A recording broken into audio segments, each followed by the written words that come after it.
Hi everyone. Hi. Welcome back to Underthinkers. After our last podcast, we had a bunch of questions regarding our living situation here in boarding school. So in today's episode, we sat down with the headmistress of our boarding school and we asked her some honest, sometimes tough questions. And here's what she had to say. Our first question was why the bed sheets in our dorm rooms are weirdly colored, like just plain, not plain, it's just violet dots on our sheets, and the boys have like light green dots, and it's just a weird pattern. And we ask her like why they chose these colors.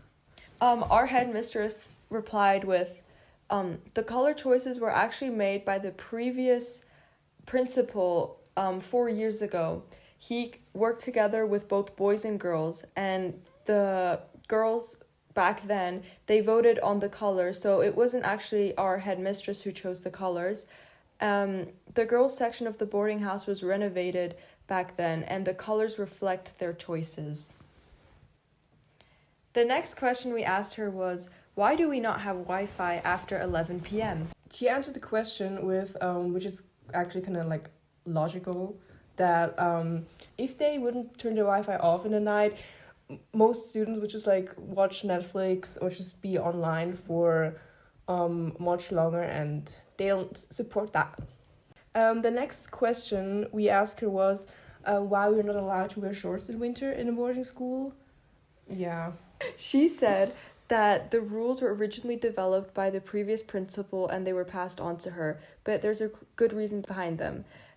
Heating up this old monastery building in winter just so people can wear shorts isn't very energy efficient.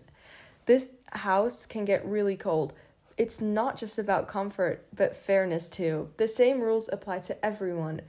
Also, think of it like a uniform. Many people our age are already doing apprenticeships, and for us, school is our quote-unquote job, so we should dress accordingly, especially in winter. In the dining halls, shorts in winter are a no-no, but she's open to discussion as long as it's a group wish, not just one person. After that, we asked her why our rooms are checked and the doors are locked in the morning while we are at school. She answered, since it's a school, they do room checks, especially windows, lights, for storm safety as in winter. The doors are locked because the main entrance is always open and the prefects aren't around when students are in class.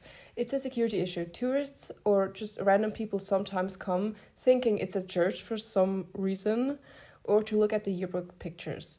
So locking the door helps protect students' privacy.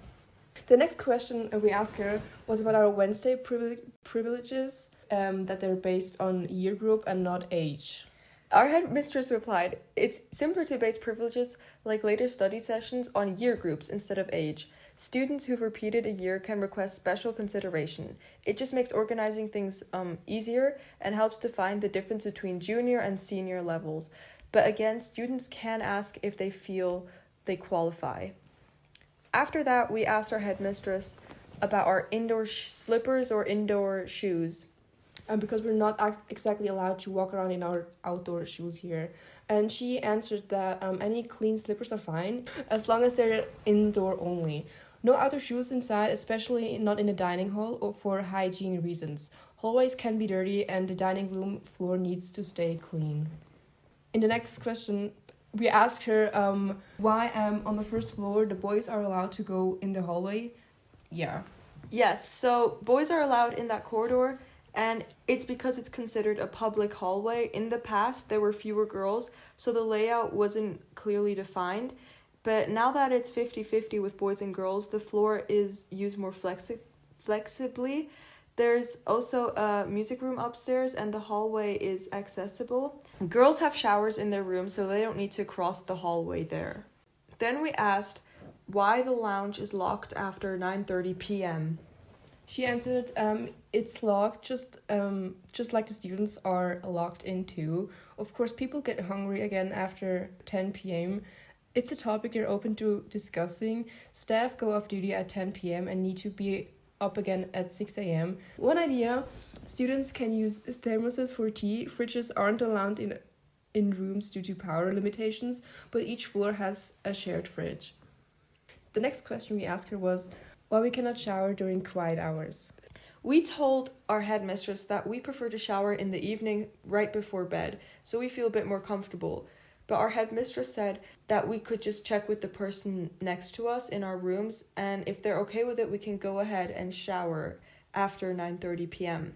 Yeah, but the rule is basically that because we have around 58 boarders, the rules are necessary. So it's not exactly like at home. There are limits here. After that, we asked her about the menu here, the food.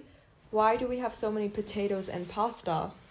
She said that the menu is created by the kitchen staff. If students want more variety, like rice or other grains, they should let them know. And when you look at the actual menus, there isn't that much pasta, and potatoes offer lots of possibilities. The next question we asked her was why we're not allowed to go to our friends' dorm room after quiet hours. She said that it's a rule for everyone. I mean, otherwise you might as well leave all the doors open and let the prefects go home. Every floor has a mix of younger and older students. The younger ones need proper rest. Some even ask to go to bed early because they're so tired. From middle school level on, everyone has their phones and laptops, so they can communicate with friends after night hours if they need to. It's a different environment from home. So that's a wrap on our conversation with the headmistress. It's clear that many of the boarding school rules come from a mix of tradition, practicality, and the need for shared living spaces to run smoothly. Let us know which of the questions surprised you the most. Thank you so much for watching. Thank you for listening. Bye.